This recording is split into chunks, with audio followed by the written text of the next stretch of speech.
Well. Apple's ridiculous RAM prices aren't looking so silly now, are they? And all it took was a global shortage crisis.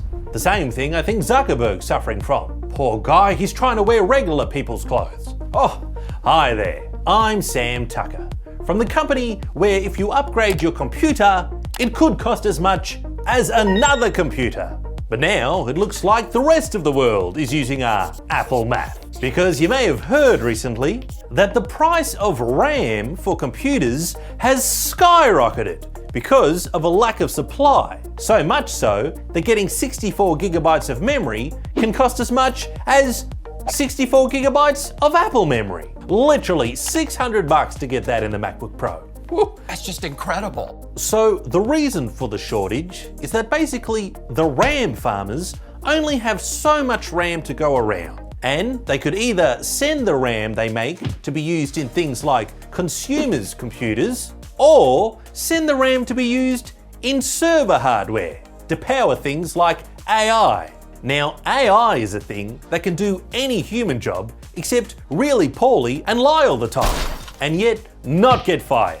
It's a great future we're in. Meow. And it turns out that making the RAM for AI is much more profitable for the farmers. And so most of the RAM is going there, which means there's less for you. And also less for graphics cards and game consoles, which means they might be getting more expensive soon too. Well, just get used to it. In fact, with the price of RAM doubling and even tripling in some cases, you would have been better off investing in RAM instead of gold, as the price of RAM keeps falling off a cliff upwards.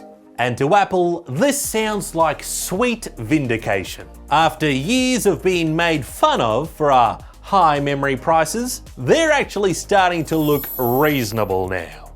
Heck, that's why we stuck with 8 gigabytes of RAM for so long. We were trying to save you money. But would you listen? So, what can you do about this? Well, apart from not upgrading, you can basically just cross your fingers and hope for the AI bubble to burst already. Speaking of AI, are we spending our billions on RAM to make our AI better? Well, I'll let Apple Intelligence answer that question. Have you gotten noticeably listen, I'm trying to demonstrate your smartness. Have you gotten noticeably smarter recently? I didn't get that. Could you try again? Apparently not. The all-new RAM shortage. If you want more memory, well, you're just gonna have to remember it yourself. Subscribe today. Has Apple Intelligence gotten much smarter and better? Apple Intelligence can help me, and other Apple products do even more. Apple Intelligence can help you. You are Apple Intelligence. We're outsourcing itself to itself. Are you smarter and more advanced now? You're not listening anymore. Okay, that's what I expected.